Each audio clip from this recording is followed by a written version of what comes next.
7 men spat in the dirt when her name was called. 7 fools who looked at a woman and saw only a liability. Down in the valley, a man's worth is measured in cattle. Up on the ridge, it is measured in grit. Jethro possessed 0 cattle. He had timber. The high country morning cold was not a temperature. It was a physical weight. It pressed against the tin roof of Philip's supply depot, frosted the glass of the single window, and stiffened the mud of the street into treacherous ridges. Inside the depot, breath hung in the air like pale smoke.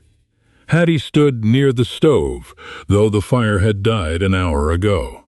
She kept her hands buried deep in the pockets of a wool coat that had belonged to a dead man. It swallowed her shoulders and reached past her knees. She did not shiver. Shivering burned energy, and she had eaten nothing but half a biscuit since yesterday noon. She watched the men of the settlement. They moved around her with the heavy, awkward steps of miners and cattle hands trapped in a confined space. This was the bride registry, a sanitized term for a brutal transaction. The winter of '74 had killed a third of the town. The spring had brought a wagon of women from the east, widows, orphans, women out of options, contracted to marry the surviving men to build a population that could withstand the territory. There had been 8 women in the wagon. Now there was one. Hattie catalogued her rejections with the detachment of a ledger clerk. The first was a logger with missing fingers. He had looked at her narrow frame, frowned at the sharp cut of her jaw, and chosen a sturdy girl from Ohio, who looked like she could haul a felt fine. The second was the blacksmith, Emmett. He wanted a soft-spoken woman. Hattie had looked him in the eye and asked if he drank his wages. He moved on. The third, fourth, and fifth were a blur of unwashed flannel and chewing tobacco. They wanted youth. They wanted obedience. They wanted women who looked at them with salvation. In their eyes, Hattie's eyes held nothing but tired, flat calculus. The 6th man had smelled of cheap rye and asked to see her teeth. She had spit at his boots. The 7th was Mayor Cobb, a man who sweated even in the freeze. He needed a hostess for his political ambitions. He told her she looked too weathered, too hollowed out, to sit at a respectable table. 7 men, 7 rejections. The clerk behind the desk cleared his throat. He tapped a pencil against the registry book. "Miss Hattie, we close the book at noon. If you ain't claimed, you go back on the supply wagon to the lowlands. You'll have to work off your transport debt at the laundry in Denver." Hattie did not blink. "I am not going back to Denver. You don't have a choice." The door to the depot opened. The wind kicked loose snow across the floorboards. He did not walk in so much as he simply displaced the space in the room. He was a large man, but it was not height that made him imposing. It was density. He wore buckskin patched with heavy canvas, slick dark with grease and pine sap to repel the wet. His face was a map of hard miles, a nose broken and healed slightly off-center, a beard that had not seen shears in a year, and eyes the color of old flint. The room went completely silent. Even the mayor stepped back. This was Jethro. He lived 4,000 feet higher than the settlement, up past the tree line where the air was thin, and the weather killed careless men in hours. He came down twice a year, once before the first freeze, once after the thaw. He traded furs, raw gold, and timber rights for salt, powder, and coffee. He did not drink in the saloon. He did not speak to the town women. He bought his supplies, loaded his pack mules, and vanished into the timber. Jethro stepped forward. The floorboards groaned. He carried a heavy Sharps rifle, the long barrel resting casually against his chest. He stopped at the clerk's desk. "Salt," Jethro said. His voice sounded like rocks grinding in a riverbed. 50 pounds, 2 kegs of powder, lead, beans. The clerk scrambled, his hands shaking as he grabbed a fresh sheet of paper. "Yes, Jethro." "Of course. Put it on your account?" "Gold," Jethro corrected. He reached into his coat and dropped a small, heavy leather pouch on the desk. It landed with a dull, substantial thud. The clerk untied it, revealing raw flakes of gold. Hattie watched him. She noted the calluses on his hands, thick as harness leather. She noted the way he stood, his weight perfectly balanced, eyes tracking the room without appearing to move. He was a dangerous man. Not the chaotic, drunken danger of the miners, but the quiet, deliberate danger of a predator perfectly adapted to its environment. Jethro turned his head. He looked at Hattie. He did not look at her the way the other men had. He did not appraise her hips or check her teeth. He looked at her boots. He looked at the frayed cuffs of the dead man's coat. He looked at the set of her shoulders. Finally, his eyes met hers. Hattie held his gaze. She refused to lower her chin. She let him see the exhaustion, the hunger, and the hard, unyielding core of stubbornness beneath it all. Jethro turned back to the clerk. "Her," Jethro said. He pointed a massive, scarred finger at Hattie. The clerk blinked, stammering. "Her? You mean Miss Hattie? You want to pay her contract? How much?" "Well, the transport fee is $20, plus the registry tax, so." Jethro reached into his pocket and dropped 3 thick, unminted gold nuggets onto the desk. They were worth 10 times the contract fee. "Sign the paper," Jethro said. The clerk scrambled to ink his pen. He filled out the registry line, his hand trembling. He pushed the book toward Jethro. Jethro did not take the pen. He simply pressed his thumb against the ink pad and stamped it violently onto the signature lined in. He looked at Hattie. He did not smile. He did not offer his hand. "You own a decent pair of boots?" he asked. "I have these," Hattie said, her voice dry. "They'll blister. We're stopping at the cobbler." He turned and walked out the door. He did not check to see if she was following. He expected it. Hattie stood perfectly still for 3 seconds. She looked at the mayor, who was staring open-mouthed at the gold on the desk. She looked at the clerk. Then, without a word, she pulled the collar of the dead man's coat up around her neck, walked out into the freezing mud, and followed the mountain man. They left the settlement an hour later. True to his word, Jethro had taken her to the cobbler. He threw a silver dollar at the man and pointed to a pair of heavy, grease-tanned leather boots lined with sheepskin. They were men's boots, bulky and ugly. Hattie put them on. They fit well enough with 3 pairs of wool socks. Jethro had also handed her a thick, canvas-wrapped bundle. When she opened it, she found insulated canvas trousers and a heavy wool sweater. "Put them on," he had commanded, stepping out of the shop to give her privacy. She had obeyed. Now they were climbing. The trail out of the valley was not a road. It was a scar in the earth, barely wide enough for the 2 heavily laden pack mules Jethro led. Hattie walked behind the Kent mule, her eyes fixed on the rhythmic sway of its tail. The silence between them was absolute. Jethro did not offer small talk. He did not explain where they were going or what he expected of her when they got there. He simply walked, setting a punishing, relentless pace. The elevation began to take its toll. The air thinned, growing crisper and sharper in Hattie's lungs. The scrub oak of the valley floor gave way to towering lodgepole pines. The shadows stretched long and blue across the snowpack. The physical labor of the climb was immense. Her thighs burned with a ferocity that made her vision swim.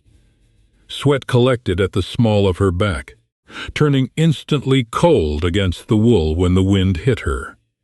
She focused on the mechanics of walking.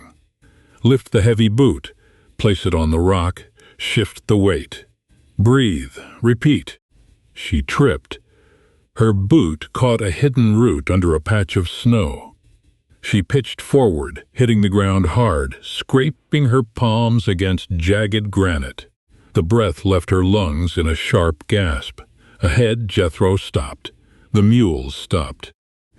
Hattie froze, waiting for the reprimand. She waited for him to sigh, to call her clumsy, to remind her that she was a burden. That was how the men in the valley operated. Every mistake was a debt recorded. Jethro turned slowly. He looked down at her. He rested his forearm on the stock of his Sharps rifle. The weight of a rifle stock against a shoulder was a natural extension of his body. He did not reach out a hand. He did not speak. He simply watched her. Hattie gritted her teeth, tasting the metallic tang of blood where she had bitten her lip. She pushed herself up. She dusted the snow from her knees. She looked at him, her chest heaving. "I'm up," she rasped. Jethro held her gaze for a long moment. He gave a single, barely perceptible nod. He turned back to the trail and clicked his tongue at the mules. The march resumed. There was no pity in him, but there was no cruelty either. He had let her save her own dignity. Hattie realized, with a strange twist in her gut, that he respected her ability to stand back up more than he would have cared about preventing the fall. By late afternoon, the temperature plummeted. The trees thinned out, revealing stark, jagged peaks of gray rock stabbing into the pale sky. The wind cut. It didn't howl. It didn't sing. It just took. It stripped the heat from her skin and the moisture from her throat. They crossed a narrow ravine. Beneath them, Hattie heard the distinct sound of a creek running under ice.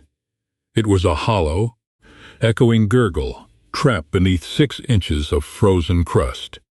The sound was lonely, desperate, and resilient. It felt like a mirror. Jethro stopped. He tied the lead rope of the first mule to a dead pine. He walked back to Hattie. He unslung a canteen from his shoulder and held it out. She took it. The metal was freezing. She unscrewed the cap and drank.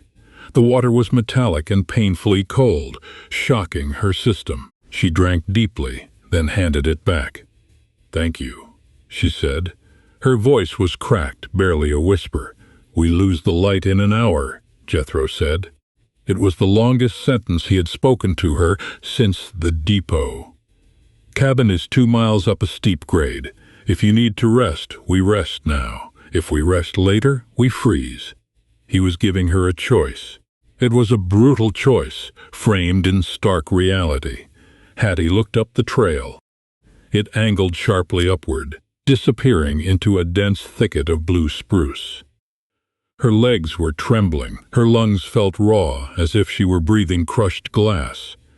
She looked back at Jethro.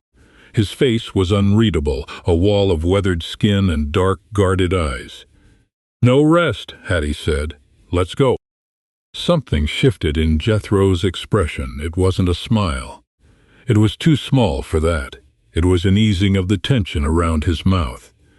He took the canteen, strapped it back on, and untied the mule. They climbed. The last 2 miles were an agony Hattie had never known. The world reduced itself to the patch of snow directly in front of her boots. The light bled out of the sky, turning the mountain into a monochromatic wasteland of black timber and white snow. She stumbled twice more. Both times she forced herself up before Jethro could even turn around. She would not be a liability. She had been rejected 7 times for being broken. She would not break here. When they finally crested the final ridge, night had fallen completely. Jethro stopped. "We're here," Hattie dragged her head up. Nestled against the sheer rock face of the mountain, sheltered by a stand of ancient massive pines, sat a structure. It was not a house. It was a fortress of raw timber and stone.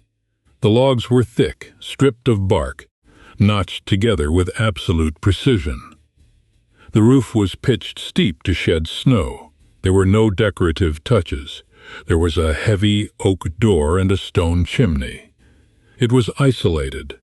It was brutal. It was survival carved into the edge of the world. Jethro began unbuckling the panniers from the mules. "Go inside. Latch on the door. Matches in a tin on the table. Firewood in the box to the left, light the stove." He did not wait for her to agree. He turned his attention to the animals, prioritizing their care over his own comfort. Hattie forced her screaming muscles to move. She walked to the heavy door, lifted the iron latch, and pushed it open. The inside of the cabin held the specific biting cold of a room that had not seen a fire in days. It smelled of wood ash, cured leather, and dried pine. It was pitch black. Hattie moved blindly, feeling her way forward. Her heavy boots scraped against a rough-hewn plank floor. She found a solid wooden table. Her cold, numb fingers brushed across the surface until they hit a metal tin. She opened it, fumbled for a match, and struck it against the side of the table. The sulfur hissed. A tiny yellow flame flared, pushing back the dark. She found a kerosene lamp sitting nearby, lifted the glass chimney, and touched the match to the wick. The warm, golden light spilled outward, revealing the interior of Jethro's world. The cabin was larger than it appeared from the outside, consisting of a single, massive room. Every inch of space was utilized with terrifying efficiency. The walls were lined with heavy wooden shelves. Hattie stared. Down in the valley, the men hoarded pennies and drank away their wages. They lived hand to mouth, perpetually complaining about the scarcity of goods. Here, there was no scarcity. The shelves were stacked floor to ceiling with provisions. There were dozens of sealed tins of coffee. Sacks of flour, sugar, and dried beans were stacked like sandbags in a trench. Cured hams and slabs of salt pork hung from the rafters. There were jars of preserved vegetables, crocks of rendered fat, and tightly bound bundles of dried herbs and roots.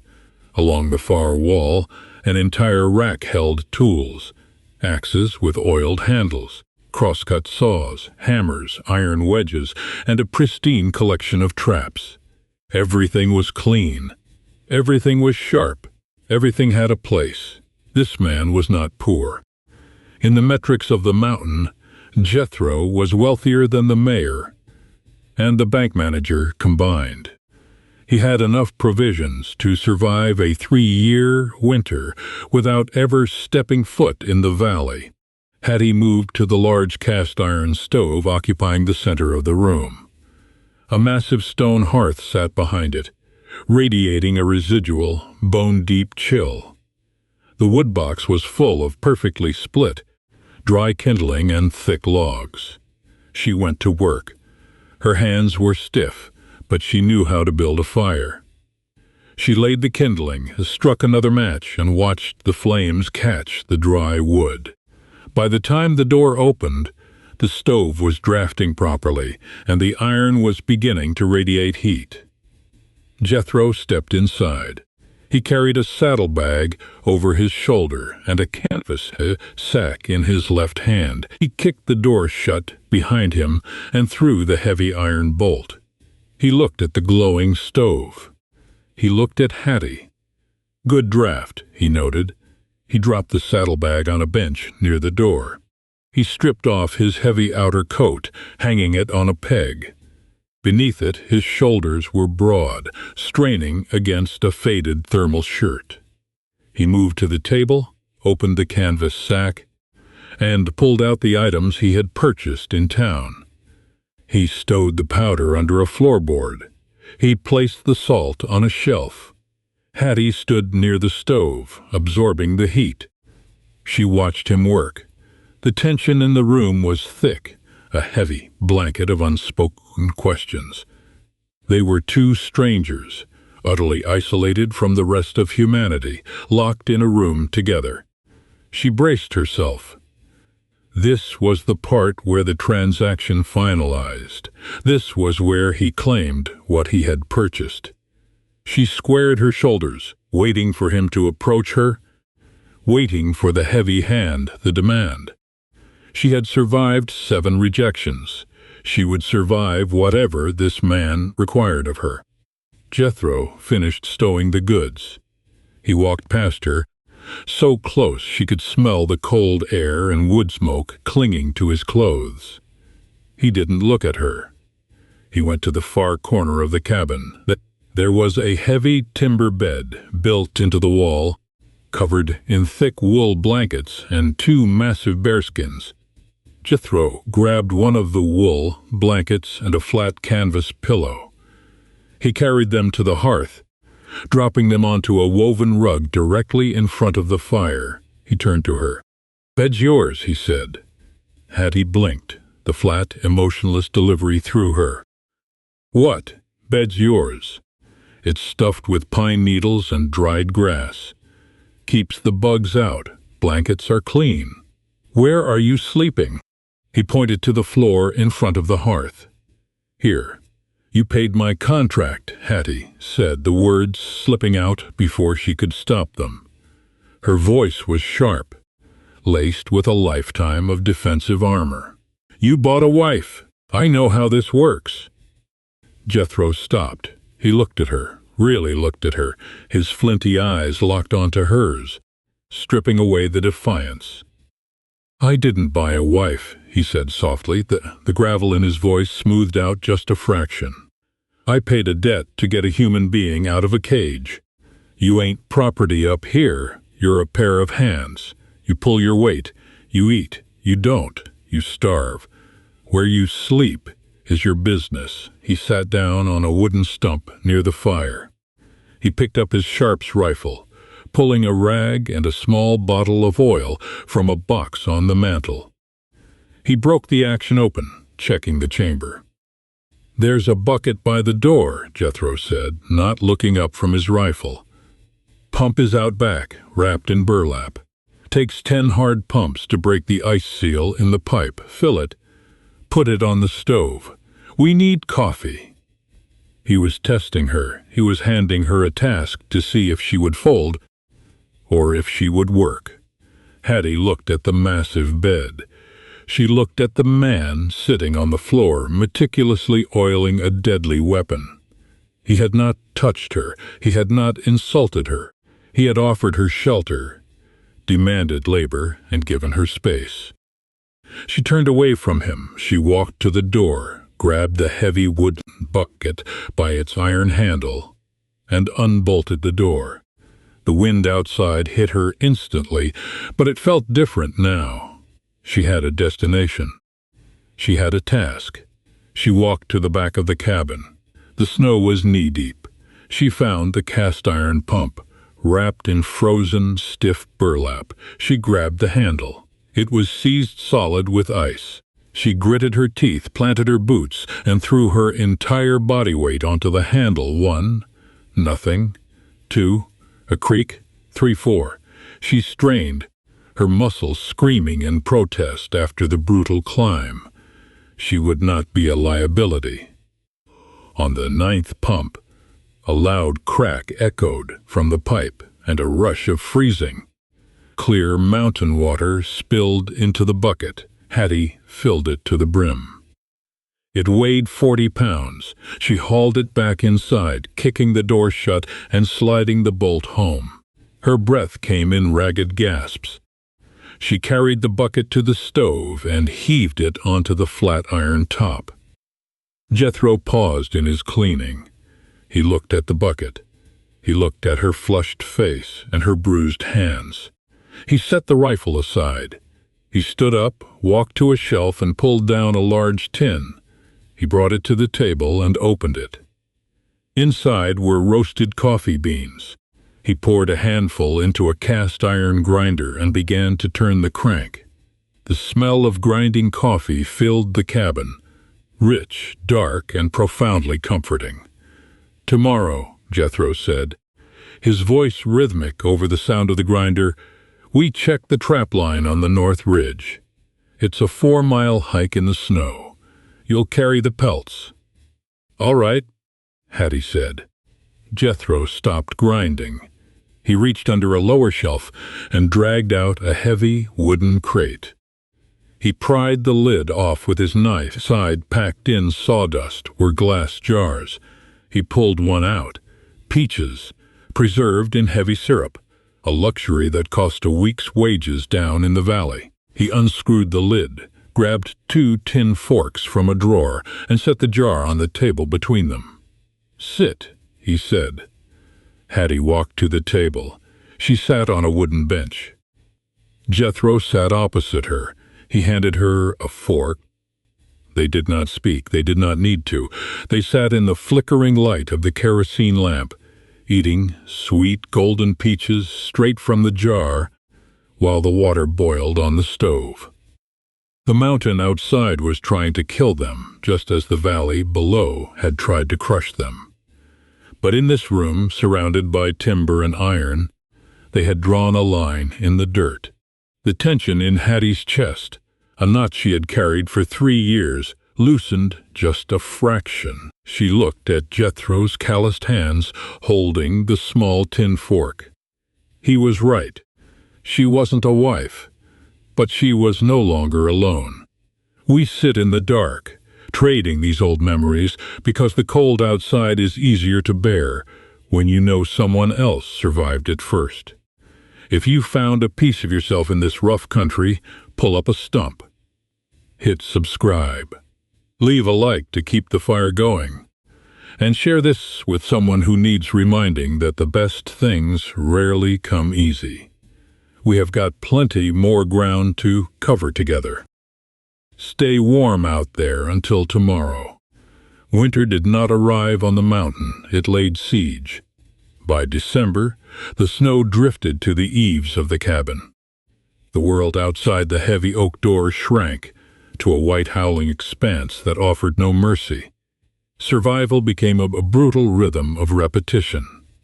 Chop wood, haul water, check the trap line, skin the catch, render the fat, smoke the meat.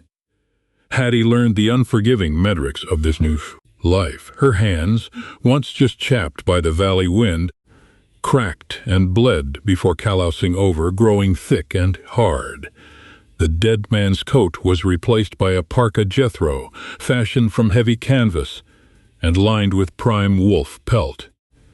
She learned how to set a snare without leaving human scent.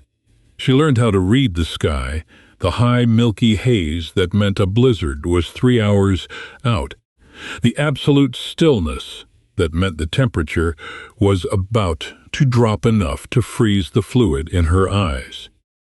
Jethro was not a teacher of words. He taught through execution. If she left too much fat on a rabbit pelt, he did not scold her. He simply took the pelt, scraped it clean with his heavy bone-handled knife, and handed it back for her to stretch. The next time, she scraped it clean. He did not praise her. He just nodded and handed her the next carcass. They moved around each other in the confined space of the cabin, with a strange, silent choreography. Hattie anticipated when the stove needed ash cleared. Jethro anticipated when the water bucket was freezing over. There was no romance in the conventional sense. There were no lingering glances or soft words whispered over the fire. Affection was a dry pair of socks left on the foot of her bed. Care was him taking the heavier pack of pelts on the steep ridges without asking. In late January, the siege broke the routine. They were 4 miles out on the North Ridge. The sky was a bruised purple. The wind was dead.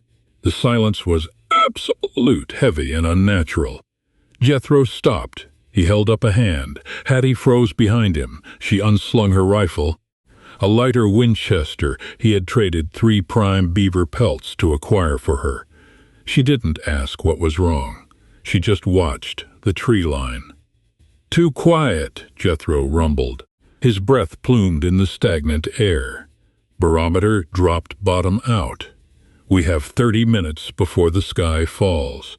He didn't wait for her to agree. He turned off the trail, cutting a sharp angle down the slope toward a dense stand of old-growth timber where the wind wouldn't scour them raw.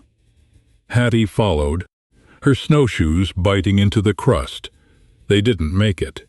The wind hit them like a physical wall. It did not build. It simply arrived, a sheer, screaming force that obliterated the horizon in a chaotic swirl of white. The temperature plunged 30 degrees in 5 minutes.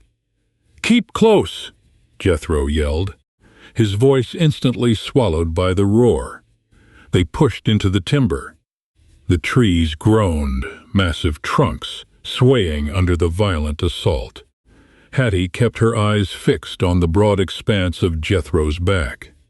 It was her only anchor in a world that had suddenly dissolved. Above them, a crack echoed like a cannon shot.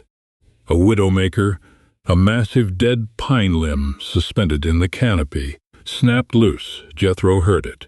He didn't look up. He lunged backward, violently shoving Hattie into the deep snow beside the root system of a neighboring spruce. The limb came down. It missed his head. It did not miss his shoulder. The heavy, jagged wood slammed into Jethro, driving him into the snowpack. He made no sound. The branch bounced, rolling down the slope and disappearing into the whiteout. Hattie scrambled out of the snow well. "Jethro!" She reached him. He was already pushing himself up on his good arm. His face was gray, tight with an agony he refused to vocalize. The heavy canvas of his coat was torn at the left shoulder. Blood, impossibly bright and hot, was already soaking into the fabric, freezing instantly at the edges. "Bone?" she asked, shouting over the wind. He tested the arm. A grimace flashed across his face, vanishing as quickly as it appeared. "No, just meat deep. We need shelter." "Overhang, 50 yards down." He tried to stand. His boots slipped on the icy crust. Hattie didn't hesitate. She wedged her shoulder under his good arm, braced her legs, and heaved. Jethro took the help. He didn't argue. He leaned heavily against her, and together they fought their way down the grade. The overhang was a shallow cave formed by a jutting slab of granite. It was barely deep enough for 2 people, but it blocked the wind. They collapsed inside. The roar of the blizzard became a dull, oppressive rumble. Hattie went to work. Panic was a valley luxury. Up here, panic meant death. She pulled her pack off, retrieving a tightly rolled canvas bundle. Inside were matches, a tin of fatwood shavings, and a small block of compressed tea. She built a fire against the stone wall. The granite reflected the heat back into their small pocket of space. "Coat off," Hattie ordered. Jethro didn't argue. His left hand was useless. Hattie helped him pull the heavy layers over his head. The cold bit into the damp thermal shirt beneath. She used her knife to cut the sleeve away from his shoulder. The wound was ugly.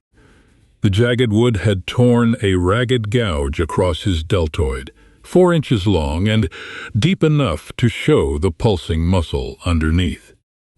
The bleeding was sluggish but constant. "It needs sewing," Hattie said. Her voice was flat. She didn't have anesthetic. She had a bone needle and boiled sinew. Jethro looked at the wound. He looked at her. "Do it." Hattie retrieved her sewing kit. She poured a splash of iodine from a small glass vial over the gash. Jethro's jaw locked. The muscles in his neck stood out like iron cables. But he did not make a sound. She threaded the needle. Her hands were shaking slightly from the adrenaline and the cold. She stopped. She looked at her hands, forced a deep breath into her lungs, and commanded them to steady. They obeyed. She took the first stitch. The skin was thick, resisting the bone needle.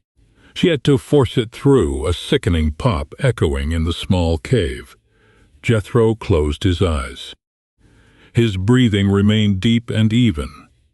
It took 12 stitches to close the gouge. Hattie tied off the sinew, snipped it with her knife, and smeared a thick layer of pine pitch over the seam to seal it against infection. She bound it tight with a strip of clean linen from her pack. When she finished, her hands were slick with his blood. She sat back, wiping up her brow with the back of her wrist. Jethro opened his eyes. He looked at his shoulder, tightly bound and secure. He looked at Hattie. Her face was streaked with soot and blood. Her eyes were sharp, devoid of fear. He reached out with his good right hand. He didn't grab her. He just lightly wrapped his massive, rough fingers around her wrist. The warmth of his skin cut through the chill. "You did good, Hattie," he said. It was the first time he had used her name since the depot. Hattie looked down at his hand on her wrist. A knot she hadn't realized she was carrying finally dissolved. She didn't smile. She didn't weep. She just nodded. "We wait out the storm," she said. "Then we go home." Spring came to the high country violently. The ice in the creeks did not melt. It shattered, sending torrents of freezing, muddy water tearing through the ravines. The snowpack retreated, revealing the black, damp earth. By late May, the trail to the valley was clear. They loaded 4 mules. The panniers were heavy with the dividends of an unforgiving winter. Prime beaver, fox, and wolf pelts, meticulously cleaned and stretched. Jars of rendered fat, bales of dried herbs. Hattie walked beside the lead mule. She didn't stumble.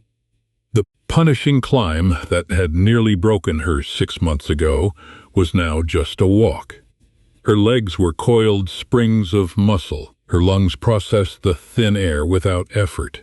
She wore her wolf-lined coat open to the spring breeze, her heavy boots finding purchase on the slick rocks with practiced ease.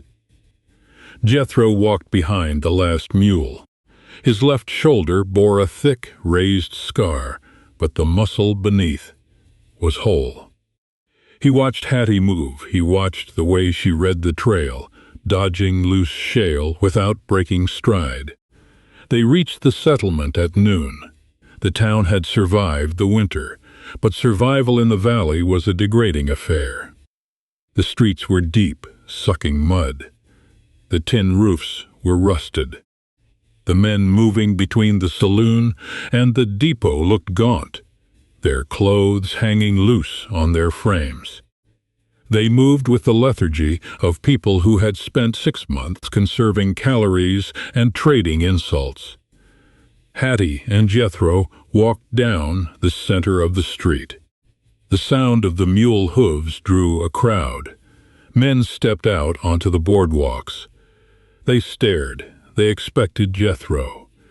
They expected the massive mountain man to return with his haul of furs. They did not expect Hattie.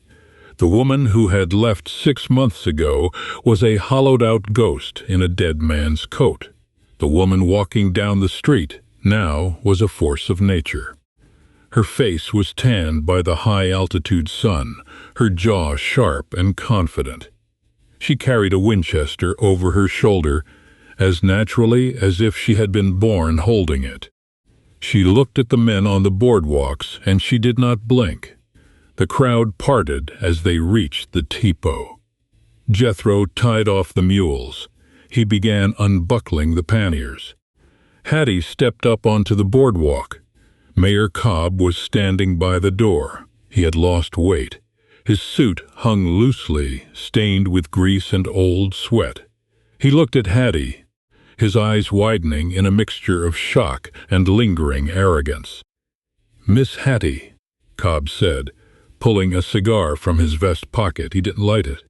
"I'll admit, the town had a pool going. Most figured you froze before December. The rest figured you threw yourself off a cliff." Hattie stopped. She looked at the mayor. She remembered him sweating in the freezing depot, telling her she was too weathered to sit at a respectable table. "The mountain doesn't kill you if you know how to work, Cobb," Hattie said. Her voice carried over the muddy street. It was clear and completely devoid of deference. "It only kills liabilities." Emmett, the blacksmith who had rejected her for being too abrasive, stepped out of his shop. He looked at the heavy bundles of prime furs Jethro was hauling onto the depot porch. He looked at Hattie's sturdy boots and quality gear. Envy, sharp and bitter, flashed in his eyes.